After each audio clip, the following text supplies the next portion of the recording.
What is the crack, everyone? I woke up in the UK here this morning and my timeline was completely bombarded with UFC news. Dana White dropped several bombshells last night in an Instagram live. It's been a while since we had this much news. It's pretty cool in the UK because, of course, at night time, the guys in the US, they probably see it at night time and have all night to kind of sleep on the news. But here in the UK, you wake up, you check your phone in the same way you do every other morning. But this morning, you're just hit with all of these crazy stories and headlines. I'm going to be breaking them down for you today. We're going to be looking at Ilia Topuria moving up to lightweight to probably fight Islam Makhachev. Not confirmed that he's fighting him, but it probably will be.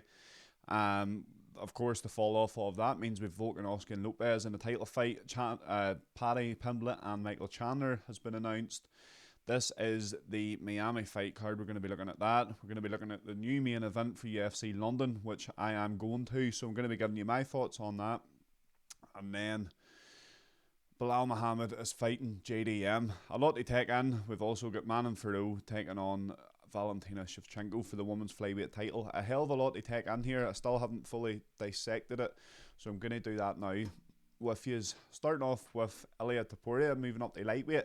I thought he was always going to do it at some stage. I thought he was going to do it after the Volkanoski rematch. I thought he would have had that fight, and he's already cemented his legacy. I do understand why he's doing this, but I thought he would have had that fight. I thought the UFC would have pushed him to have that fight and then maybe move up, because he's only defended his title once. He won it off Alexander Volkanoski and then he beat Max Holloway. But to be fair to Topuria, they are the two biggest names. I've spoke about it so many times before. He closed he closed the door in the featherweight division of an era that was ran by these two.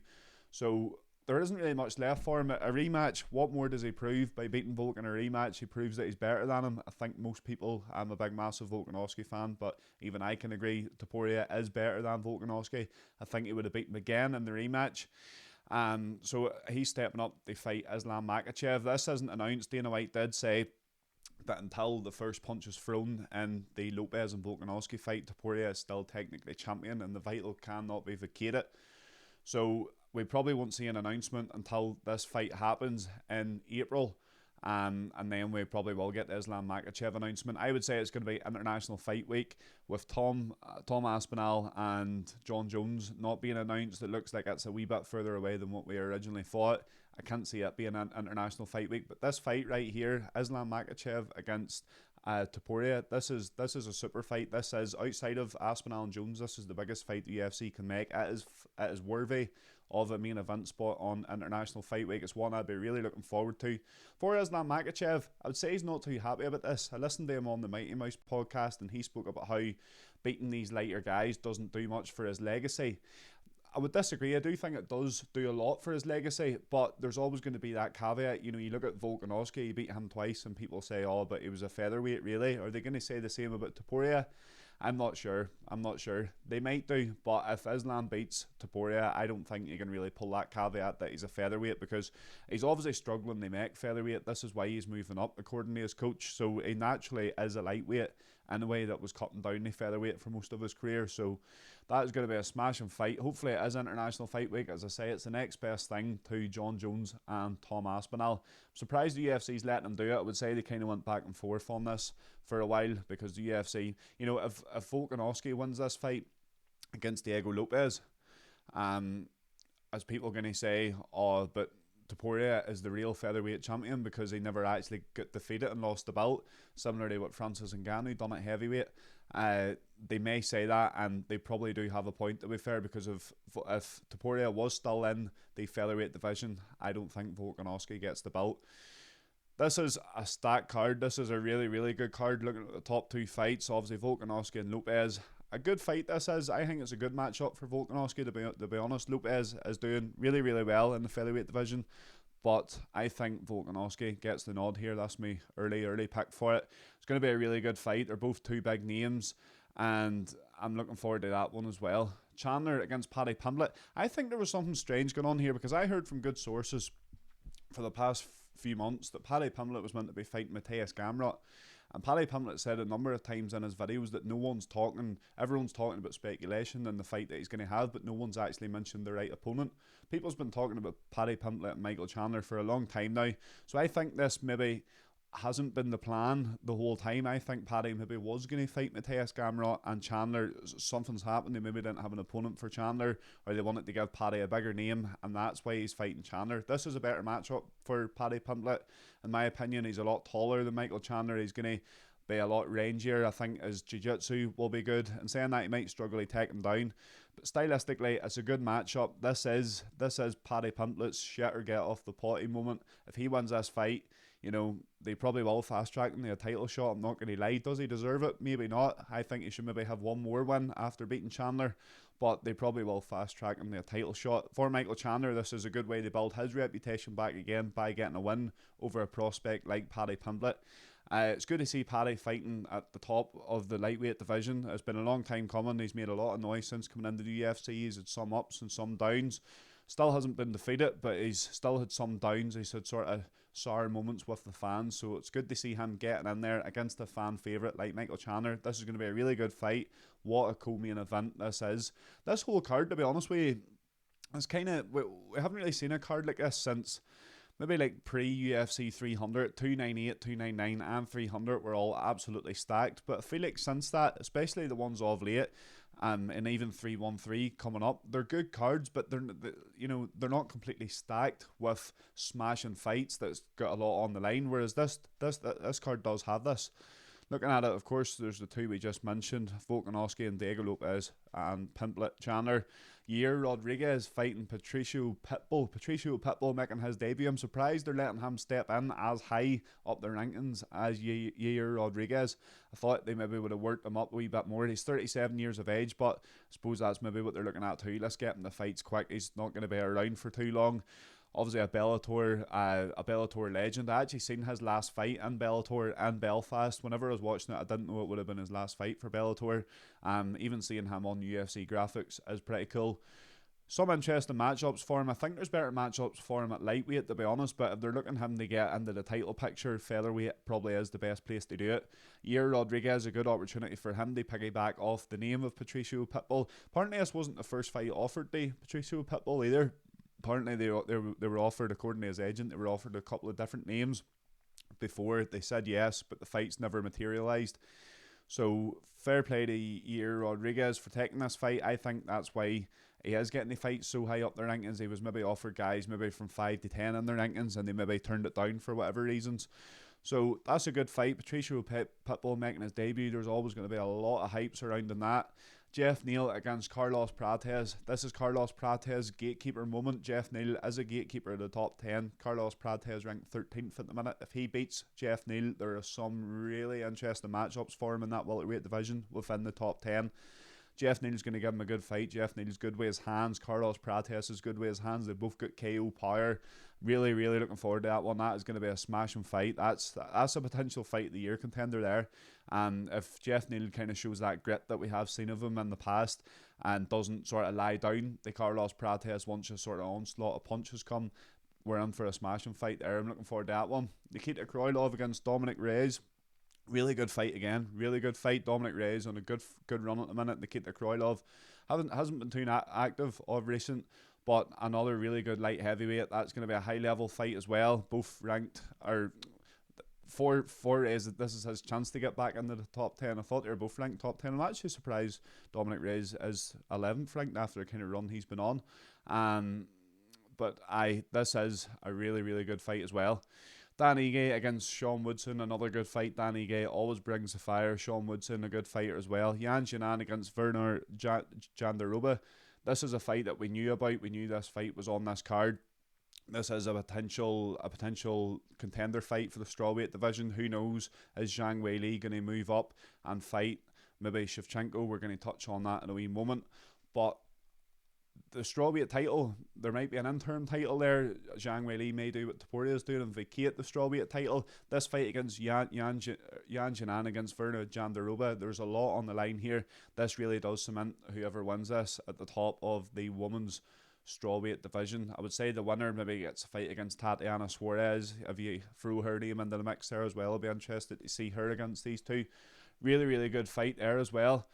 And then Jim Miller against Chase Hooper. Chase Hooper keeps taking out these older guys. It was Gaida in his last fight. This time Jim Miller Really good fight. Really good fight. As an interesting one is sort of the young gun against the old vet and Jim Miller.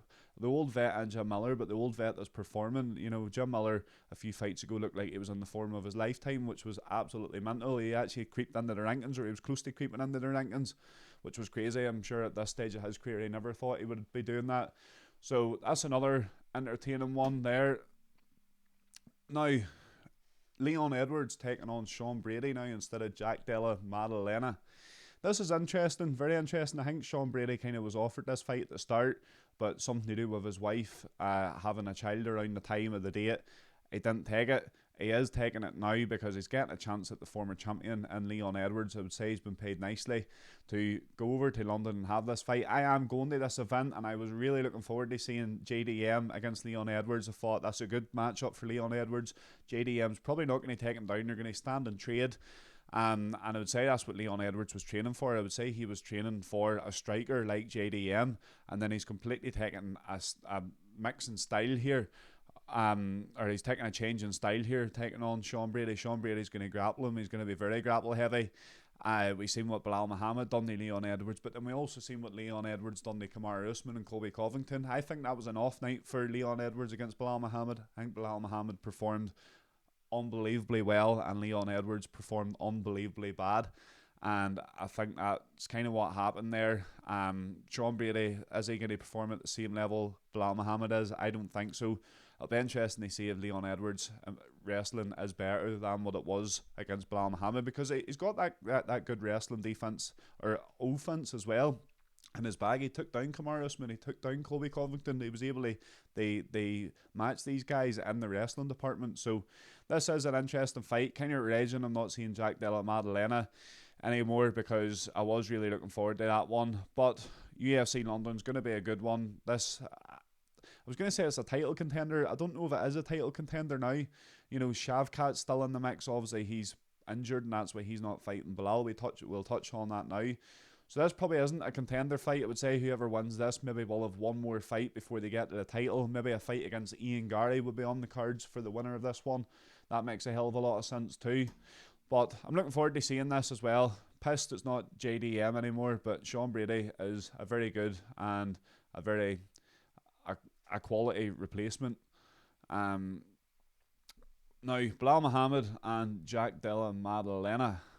This is weird for JDM because he's been in camp 22nd of March, UFC London is, so he's been in camp, I don't know, let's say, what's that, 5 weeks away at this point. Let's say he's been in camp for 6 weeks already, maybe 5-6 weeks already. His fight has now been pushed a further 6 weeks or something. That was really quick maths there, but I think his fight's been pushed a further 6 weeks. So that looks like a hell of a long camp for JDM.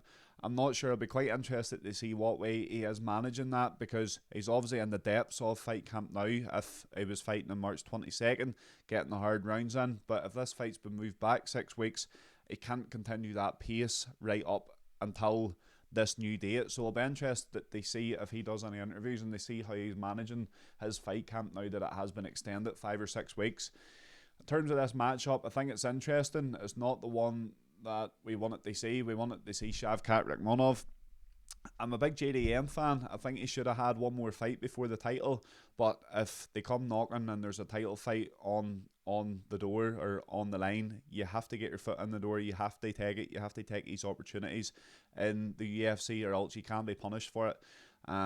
But I would have liked to see JDM get another title or get another fight before fighting for the title. I thought Leon Edwards was the perfect fight for him. If he beats Leon Edwards, I think he's completely worthy and he's in with a good chance of going on and win the title against someone like Bilal Muhammad or Shavkat Rakhmonov, just with that extra experience. But you know, his last fight was Gilbert Burns, and Gilbert Burns has kind of been out of the title picture now for a good few years. So I would have liked to see him have one more before fighting the likes of Bilal Muhammad for the strap.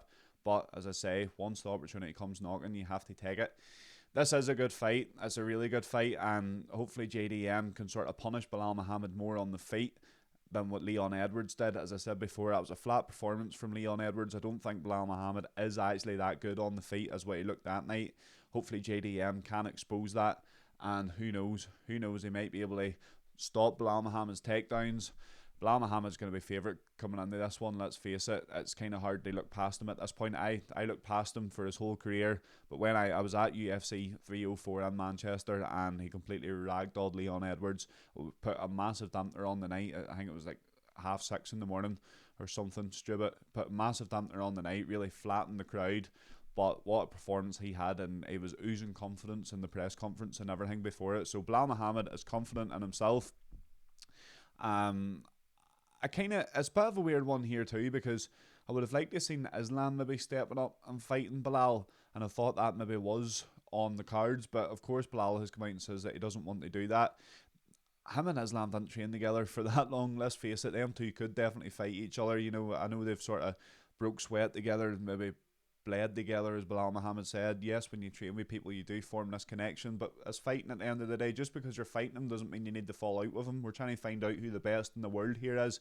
I think he should have let Islam, or he should have encouraged Islam to come up and have that super fight, because that's a better fight than JDM here for sure. And if you enter Islam into the welterweight title picture, man, that becomes one of the most stacked divisions in the whole sport. Looking forward to this one. Pity Shavkat Rakhmonov isn't on it. He's in no luck. Shavkat, of course, last time out, whenever Shavkat fought Ian Garry, it was Bilal Muhammad injured his toe and had to pull out of the title fight. Shavkat then became the co-main event that night and beat Ian Garry, which wasn't really a great fight. The title fight then comes around and Shavkat Rakhmonov is no longer ready because he's injured. So, a bit of a shit time for Shavkat Rakhmonov. He will get his chance. He will get the winner of this. I think that's pretty much confirmed, and quite rightly so. Now, another bit of news. This is the last bit of news I need to break down. Serious news coming out this morning.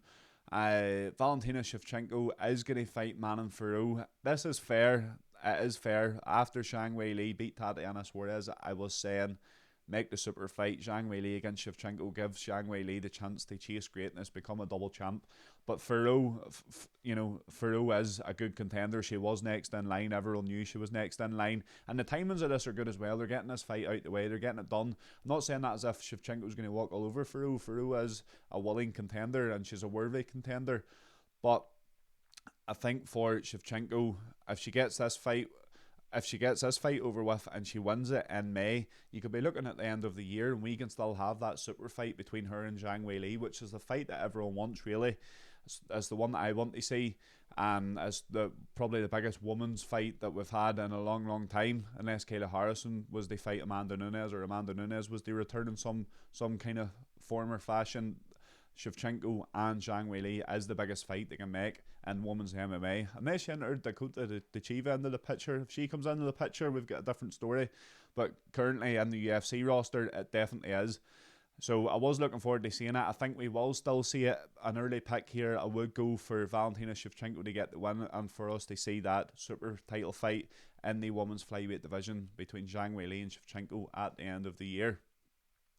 That is all the news we have to react to. Bit of a mad one. It's been a while since we woke up and had news like this. It wasn't just one fight card that was announced. It was several big fights. Topuria moving up is a massive bit of news as well. I kind of thought, as I said, I thought it was on the cards, but I didn't think it would have happened so soon.